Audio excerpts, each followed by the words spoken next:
Hey everybody. So I ended off last week's vlog talking about year end anxiety, how it feels, what it looks like, and how this time of the year for so many of us really isn't as festive as some people may think. Now, for me, I enjoy spending a lot of time in my house. I enjoy being by myself. I enjoy regenerating, rejuvenating, re energizing myself by being in my home. It's the one thing that absolutely makes the most sense to me. And on this day was not the best day. I was really, really going through a downward spiral when it came to when it comes to my mental health.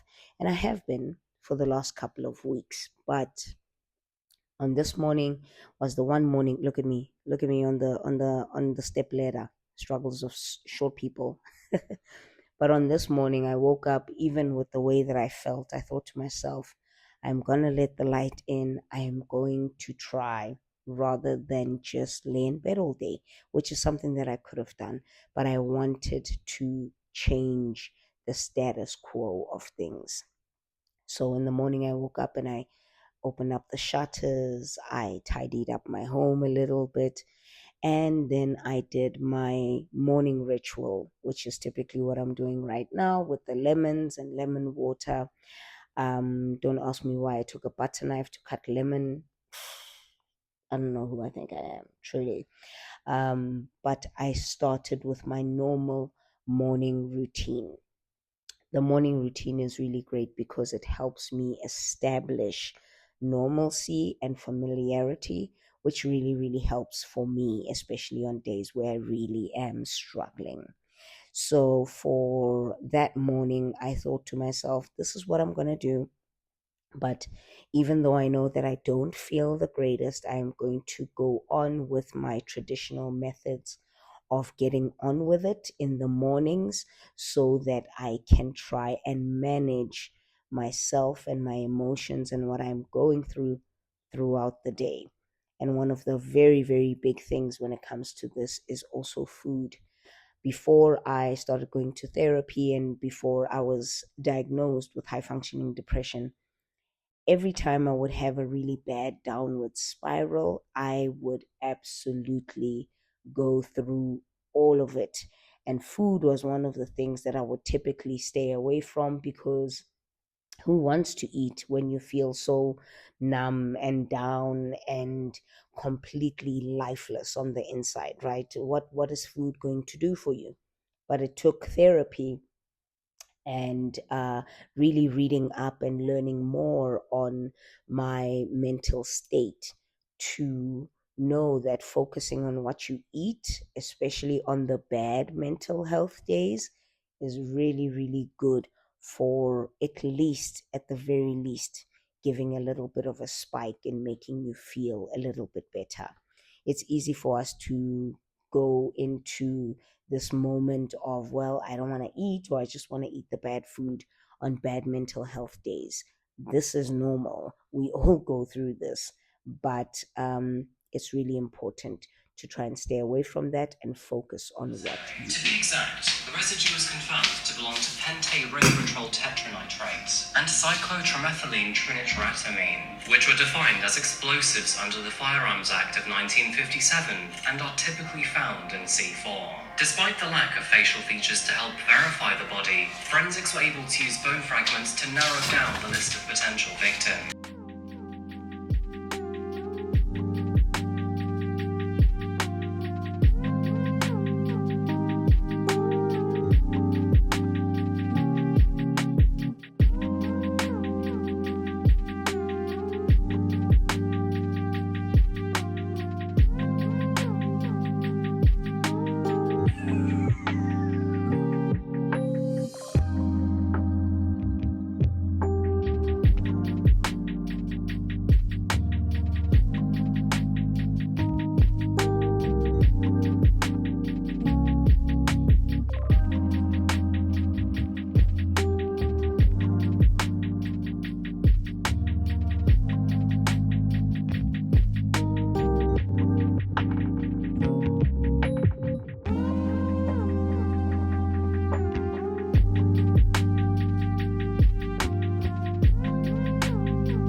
So I'm here to remind you, just don't forget to look after yourself, especially in this time.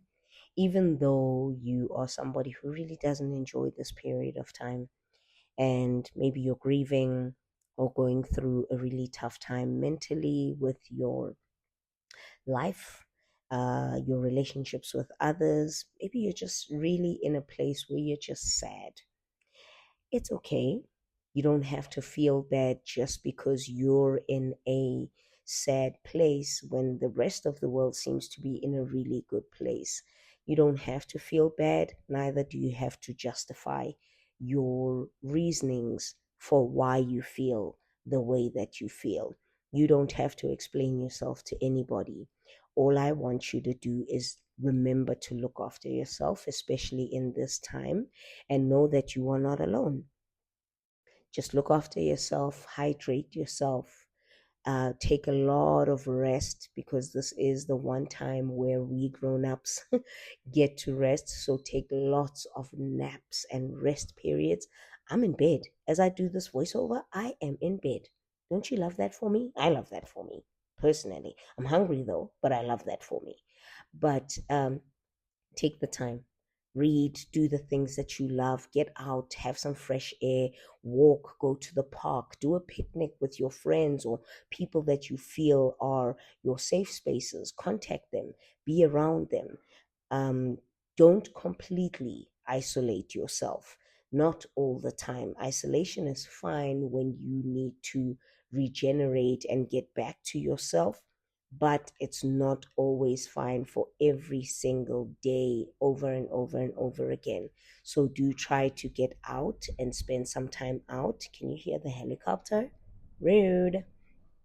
But do spend some time out and be out. And spend some time out in the sun. Look after yourself, look after your physical health. Have a fantastic festive season, no matter how you're having it. If you're traveling, congratulations. You are one of the very few people in the world who get to travel right now. If you're not traveling and you're with family and friends, also congratulations. You are abundantly blessed with having great people around you. And if you're alone, congratulations for getting through this year, making it to where you are now. We'll try again next year. It's okay. You're not alone, alone. I, your virtual friend, I'm here. I love you, and I thank you guys so much for being with me and carrying me through this year. Let's talk a little bit about mental health and books coming up. See that? Hey, everybody, welcome back. I'm not sure which part of the vlog this will be at. This would have been a really great time for me to have my mic, but to be honest, I couldn't be bothered about going back upstairs, so I'm not gonna do that. Gonna try and get through this part once without editing it, because it's really tough. Okay. So, as a lot of you guys know, I struggle with high functioning depression. I think if you're a member on this channel, you might know a little bit more about what high functioning depression is, how my diagnosis came about if you are a member. So, if you're not a member and you find an interest in this, then I definitely do recommend that you become a member and you join the membership space.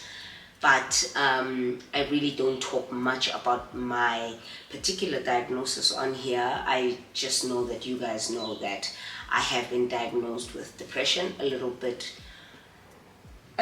over a year and a half ago. And this is the long form depression. This is the one that is quiet, it's quite under the radar.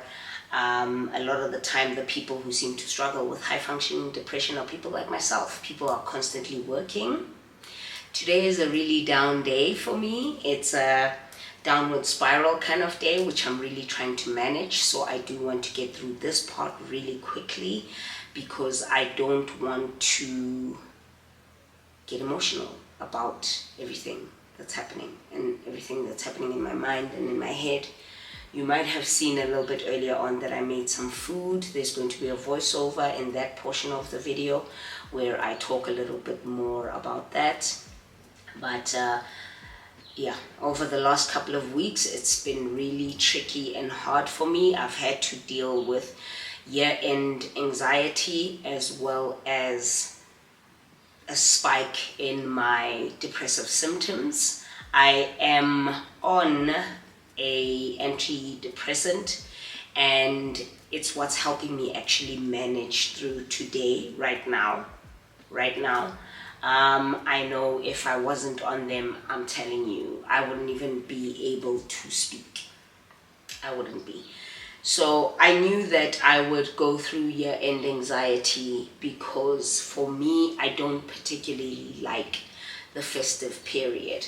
I like to decorate my house. Sure, I've got a couple of Christmas vlogs where I am decorating a Christmas tree and all of that. But that's pretty much as far as that would go. I don't really like the festive season in the sense of engaging with other people, going to family functions. It brings out a whole lot of anxiety, overstimulation, and overwhelm for me. I'm already starting to feel overwhelmed as we speak. Give me a second. Even just talking about it for me is a little bit hard. So I don't like the festive season because it brings out a whole lot of feelings of overwhelm and overstimulation for me, and it's really hard to move past that. It's really difficult for me to move past that. So this time of the year for me is very anxiety inducing, but at the same time, it really does give a spike in my depressive symptoms. So at this current time, I'm self-isolating because I don't want to be around people at the moment, and I was supposed to go to an event tomorrow, which I'm no longer going to go to. So as a high-functioning depressive, I don't mind being around people, but over the last couple of weeks, I have been deliberately avoiding being around people. This includes family. The only time I can be around people is if I'm working or if I'm at a meeting or any of that. But in my downtime, which is today, one of those days, I don't want to be around family. Yesterday I was around my grandmother because I needed her. A few days before then, I went through something really difficult, and my grandmother is one of the people that in my family, I trust quite a number of people in my family, but when I want something to stay with someone and never leave the room or never ever be uttered elsewhere, even back to myself, I will tell my grandmother. So I told my grandmother, and I was crying and I was upset, and she insisted to meet me yesterday. I didn't want to, but I met her yesterday, and to do that, it was a relatively warm day yesterday, but I wanted to be in my most comfortable, coziest clothes. So I was wearing a hoodie yesterday, and I literally kept it up. It was warm. We're in the summertime. It's warm right now, okay? So I was in a hoodie yesterday. I kept it up, and I met my grandmother, and I walked around with her. I was in sweats, and I walked around with her, did a little bit of shopping with her, got her some books, because my grandmother and I are the two people in my family that I know of that read avidly, a lot. My grandmother reads a lot, just like I do.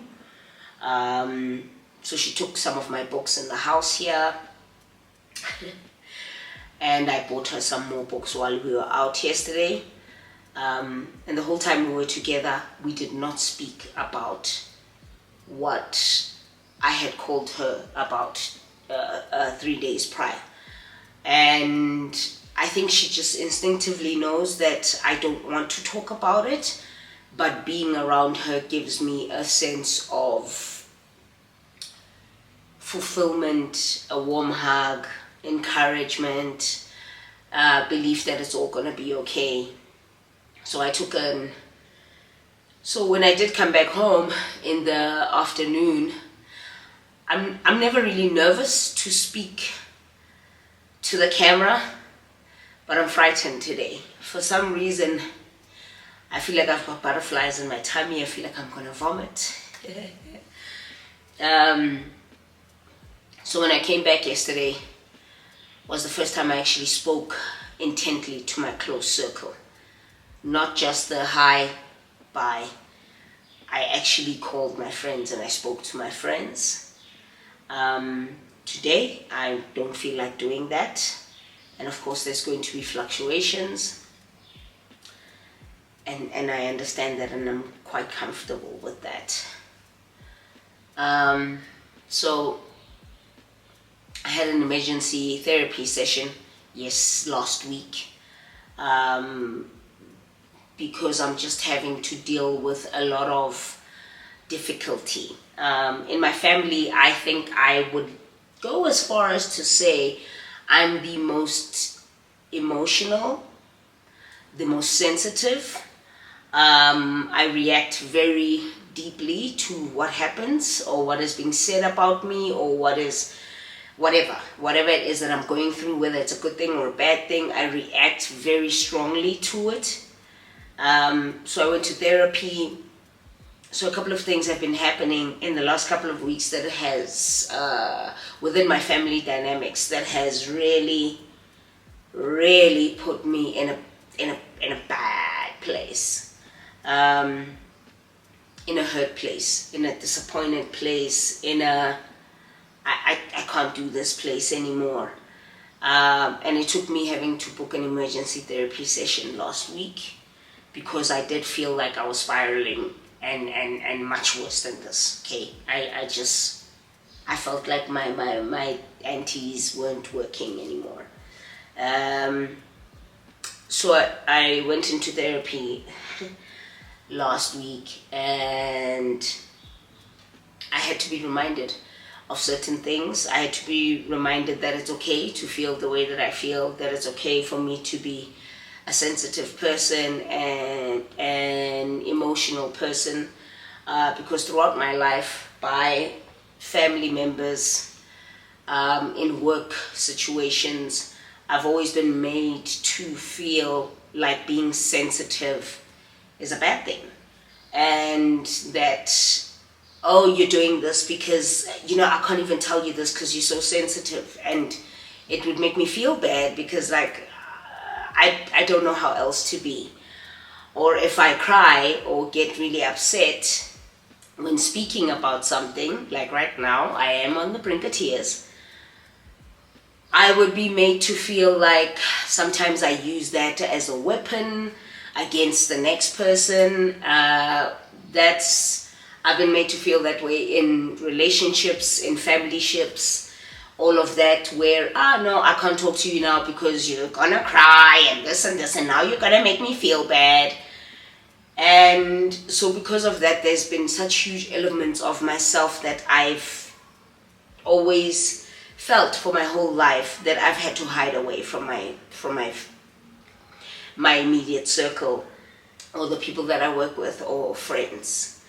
The purpose of this channel is to be very honest about mental health and about struggling with certain things. And this right here with those is a struggle day for me.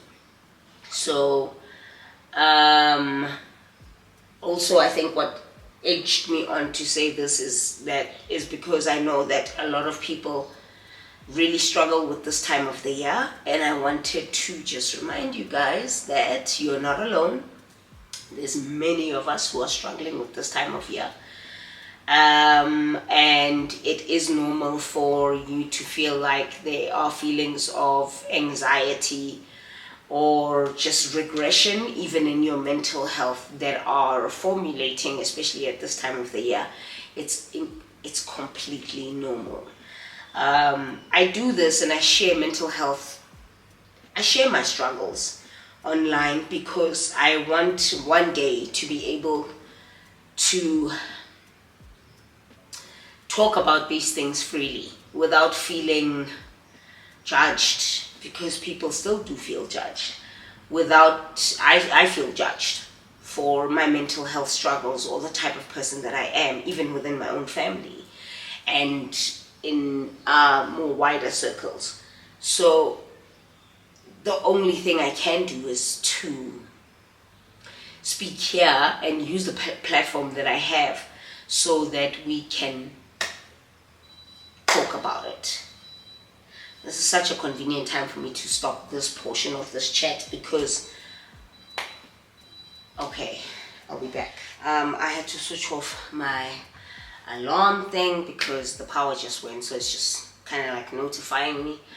And actually taking that walk and then going for a cup of water, even though I know I've got water here, makes me feel a little bit better, okay? And I'm about to talk about books. So of course I feel better. Of course I'm gonna feel better, right? But yes, so because of that, I've taken some time to self-isolate. I do want to, however, talk more about the mental health journey and about my particular type of depression. It's known as dysthymia. I'll put it here. It's known as dysthymia, and it's very similar at its foundation, at its core, to major and clinical depression, but it's slightly different in the sense that we work a lot. We want people to be, we want to make people happy. We'll do whatever it takes to make people happy. We are constantly working. Today is supposed to be my off day, but here I am. We're constantly working. Mind is constantly running, even though we are constantly working, but in moments where the depression really hits, the depressive episode really hits, even though we're constantly working, it's not all of it is entirely our best work. Let's talk about let's talk about books, right? These are gifts from Jonathan Ball Publishers. In the previous vlog, I spoke about these ones, but the sound was on slow-mo.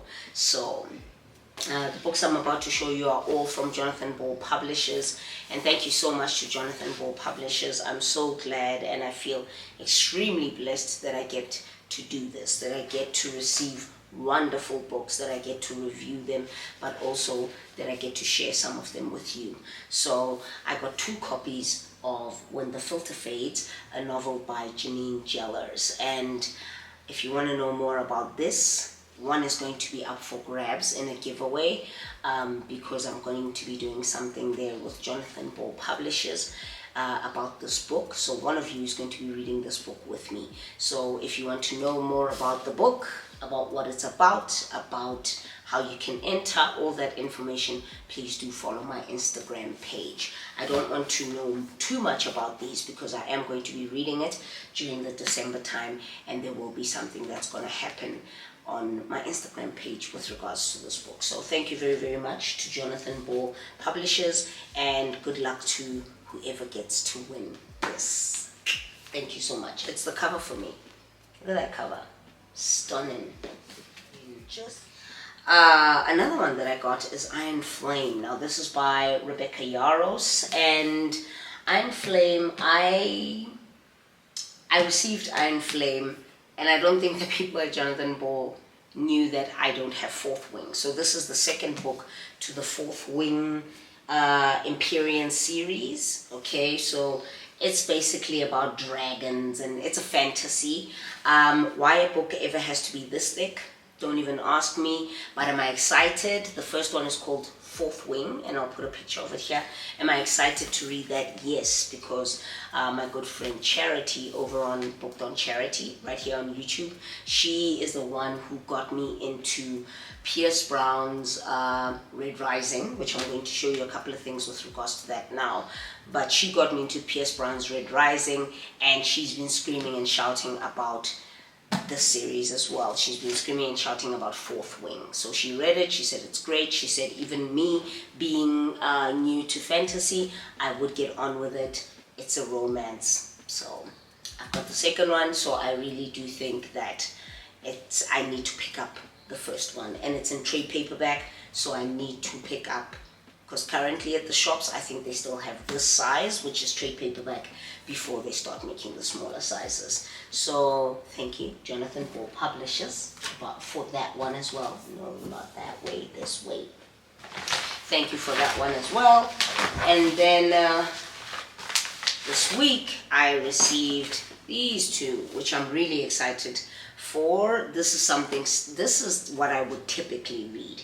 So this one says, One Night, Four Friends, Countless Secrets. Really itching to read this one. This is Under the Tamarind Tree by Nagar Alam. I don't know what it's about. I don't care to know what it's about. I'm just thankful that I have it. And here, the cover, stunning, so stunning. And here is a proof copy of Vanessa Chan's The Storm We Made.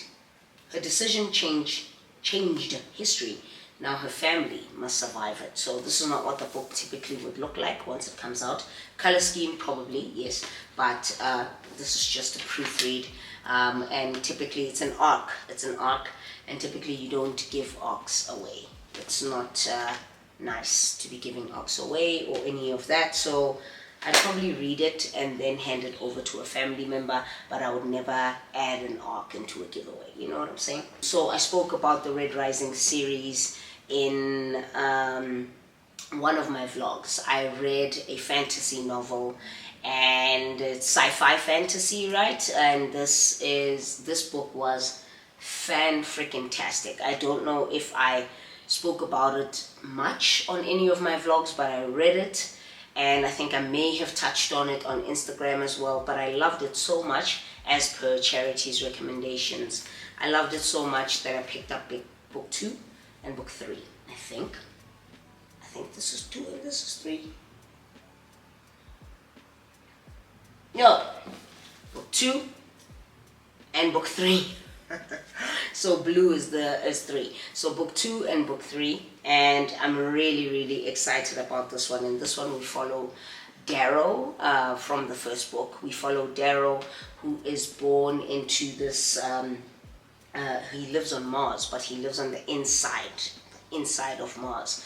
And as far as Darrow and his people know, his people are known as the Reds. As far as him and his people know, they know that they are working for the embetterment of the human race, in that they are mining for what is known as, I know Charity's going to watch this, tell the people what it's known as. It's like a type of metal, and so they are mining for this metal so that they can make life on Mars, on ground Mars, not underground where they are, more